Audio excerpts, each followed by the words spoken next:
بسم اللہ الرحمن الرحیم رب زدنی علما۔ بسم اللہ الرحمن الرحیم۔ تاریخ میں کچھ ایسے نام ہوتے ہیں جن کو رکھتے ہوئے لوگ فخر محسوس کرتے ہیں۔ دراصل اس نام سے تاریخ ساز شخصیتیں گزری ہوتی ہیں۔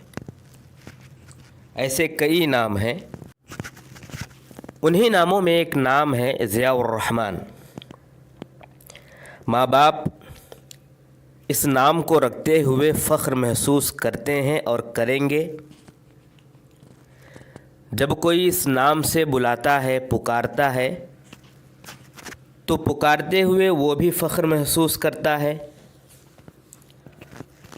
اور وہ جس کا نام رکھا گیا اس کو جب پکارا جاتا ہے اور معلوم ہوتا ہے کہ اس نام سے ایک عہد ساز شخصیت گزری ہے، تو وہ بھی فخر محسوس کرتا ہے۔ اور ضیاء الرحمن یہ وہ نام ہے، اس نام سے وہ شخصیت گزری ہے جو عظیم سپوت، جلیل محدث، با کمال مصنف، کبیر محقق دکتور ضیاء الرحمن اعظمی عمری مدنی رحمہ اللہ۔ گلشن ہندوستان میں جو پھول کھلنے کے بعد اپنی خوشبو کو چہار جانب پھیلائے، ان میں دکتور ضیاء الرحمن عمری مدنی رحمہ اللہ بھی ہیں۔ دکتور ضیاء الرحمن اعظمی عمری مدنی وہ ہیں جن کی ابتدا تاریکی میں ہوئی، لیکن انتہا ایک تاریخ بن گئی۔ جن کی ابتدا شرک اور کفر میں ہوئی اور انتہا ذکر و شکر میں۔ جن کی ابتدا بانک رام سے ہوئی اور انتہا خادم اسلام سے۔ جن کی ابتدا بتوں کی طرف مائل تھی اور انتہا الجامع الکامل سے ہوئی۔ دکتور ضیاء الرحمن اعظمی عمری مدنی رحمہ اللہ کے متعلق صلاح الدین مقبول احمد مدنی حفظہ اللہ چند اشعار کہے ہیں۔ فرماتے ہیں کہ نگاہ حق تھی ان کی، اپنی راہ حق کی متلاشی، نہ بھایا ان کو متھرا، نہ اجودھیا اور نہ کاشی، جو آئی راست تو مکے مدینے ہی کی بوباشی، لگی ہونے ضیاء کی علم و فن میں پھر ضیاء پاشی، تھے وہ گو زخم خوردہ حوصلوں سے پہنچے مرہم تک، سفر کیا معجزہ تھا پہنچے وہ گنگا سے زمزم تک، بلریا گنج اعظم گڑھ کا ایک معصوم دیوانہ، تلاش حق میں نکلا چھوڑ کر کے اپنا کاشانہ، بنا جا کر کے عمر آباد میں وہ ایسا فرزانہ، ملا طیبہ میں اس کو علم و فن دانش کا پروانہ، ہوئی جو جامعہ میں اس کی کاوش کی پذیرائی، تو آئی اس کے جذب و جوش و ہمت میں توانائی، کتاب الجامع الکامل الگ اس کی کہانی ہے، حدیث پاک میں ان کی مہارت کی نشانی ہے، یہی بس عمر فانی کے لیے بھی جاودانی ہے، نشان حب نبوی ہے دلیل کامرانی ہے، عمل کے واسطے سنت کا ہے شفاف مجموعہ، حدیث مصطفیٰ کا ہے صحیح و صاف موسوعہ، ہے توفیق الہی سن کے دل جو شاد ہو جائے، دیار کفر سے اڑ کر وہاں آباد ہو جائے، وہ غیروں کی عبادت سے صدا آزاد ہو جائے تو پھر آخر میں مصلح ہو نہ کیوں وہ بزم طابہ میں بقیع غرق دے شہر خموشان صحابہ میں۔ دکتور ضیاء الرحمن اعظمی عمری مدنی رحمہ اللہ ہندو گھرانے میں 1940 پر 3 کو پیدا ہوئے، بلریا گنج نامی گاؤں میں جو اعظم گڑھ کا علاقہ ہے، اسی لیے آپ اعظمی بھی لکھتے ہیں، اعظم گڑھ کی وجہ سے اعظمی لکھا جاتا ہے۔ آپ کا نام بانکے رام تھا، برہمن ہندو تھے، اور معلوم ہے برہمن لوگ اپنے مذہب کے تئیں سخت ہوتے ہیں، اور وہی سختی آپ کے اندر بھی تھی، لیکن اللہ جب چاہتا ہے تو وہ کام ہو کے رہتا ہے۔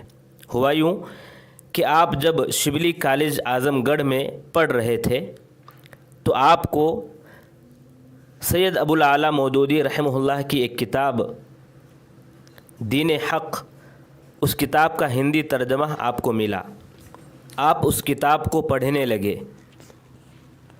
اس کتاب میں لکھا تھا کہ ان الدین عند اللہ الاسلام، کہ اللہ کے پاس دین اسلام ہے۔ یہاں آپ کو رک کر سوچنا پڑا، کیونکہ آپ ابھی تک یہی سمجھ رہے تھے، آپ کا یہ عقیدہ یہی تھا کہ تمام مذاہب صحیح ہیں، چاہے جس راستے سے بھی لوگ جائیں، چاہے جو بھی رسم اختیار کریں، جو بھی رواج اختیار کریں، لیکن تمام کی عبادتیں، تمام کے رسم و رواج اللہ ہی تک پہنچتے ہیں، اصل جو معبود ہے اسی تک پہنچتے ہیں۔ طور طریقے الگ ہیں، رسم و رواج مختلف ہیں، لیکن سب چیزیں اللہ کے یہاں مقبول ہیں۔ اب یہاں جو آیت پڑھے کہ ان الدین عند اللہ الاسلام، اس آیت کو پڑھنے کے بعد یہ اندازہ ہوا کہ نہیں، اسلام کے مطابق چلیں گے تبھی اللہ تک پہنچیں گے، اور اگر اسلام کے مطابق نہیں چلیں گے تو صحیح معبود تک نہیں پہنچ پائیں گے۔ اب اس بات کی تصدیق کیا ہے؟ کیا یہ واقعی اسلام ہی صحیح مذہب ہے؟ اللہ کے یہاں مقبول تبھی ہوں گے جب ہم اسلام کے مطابق چلیں گے، یا دوسرے مذاہب پر بھی چل کر ہم اللہ کے یہاں مقبول ہو سکتے ہیں؟ اس پر آپ ریسرچ کرنا شروع کیے، ہندو اساتذہ سے اس کے متعلق پوچھنے لگے،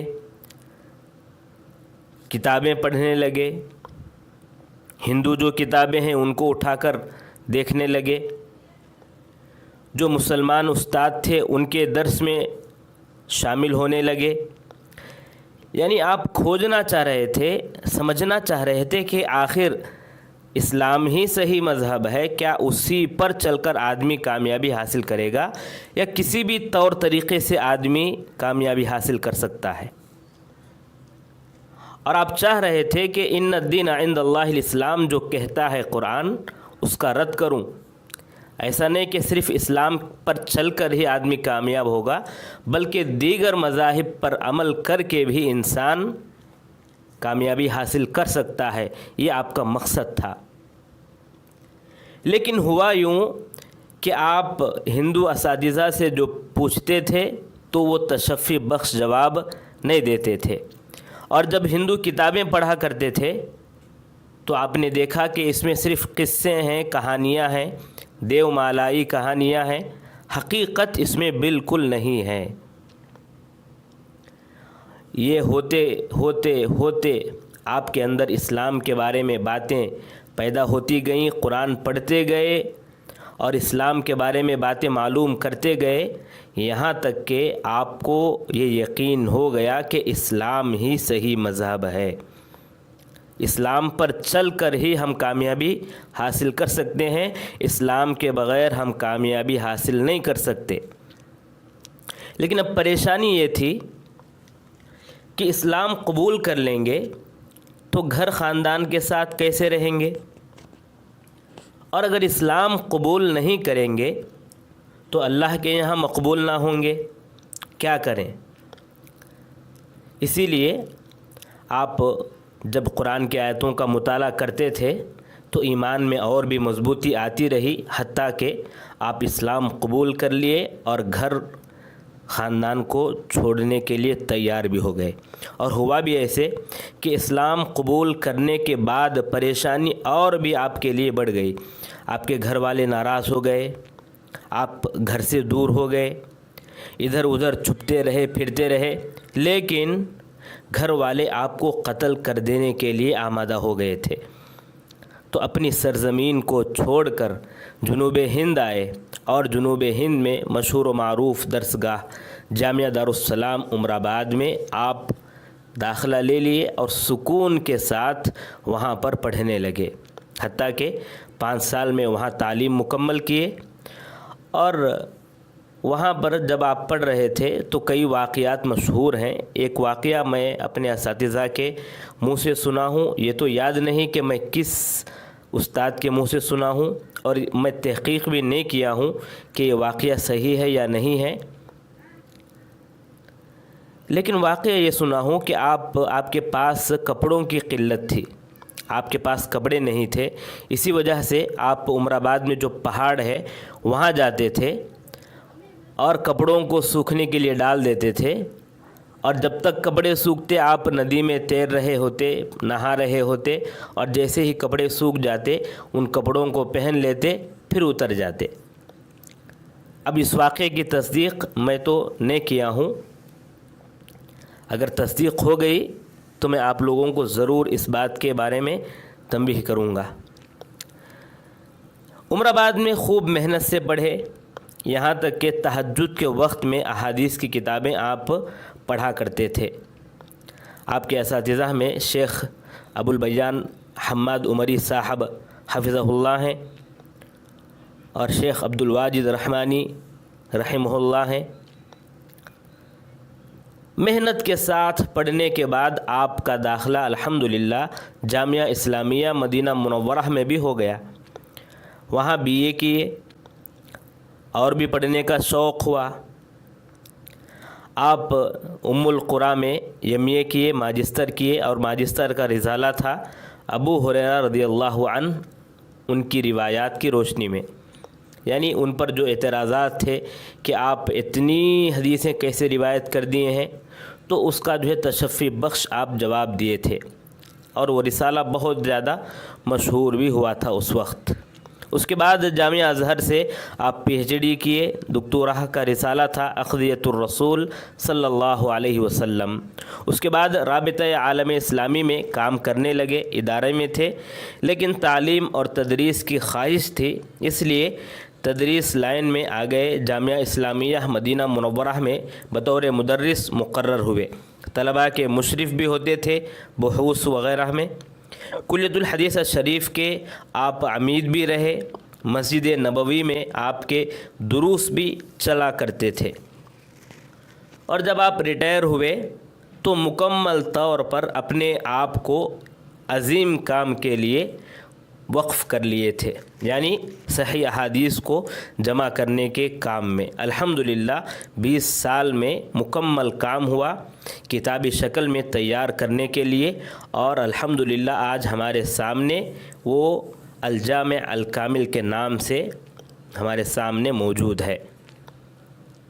راشد حسن مبارک پوری حفظہ اللہ کے الفاظ ہیں جب انہوں نے دکتور ضیاء الرحمن اعظمی عمری مدنی رحمہ اللہ کے متعلق لکھا تھا، تو فرماتے ہیں کہ اعظم گڑھ کے ایک معمولی گاؤں سے جنت البقیع تک کا سفر خوبصورت بھی ہے اور عبرت انگیز بھی۔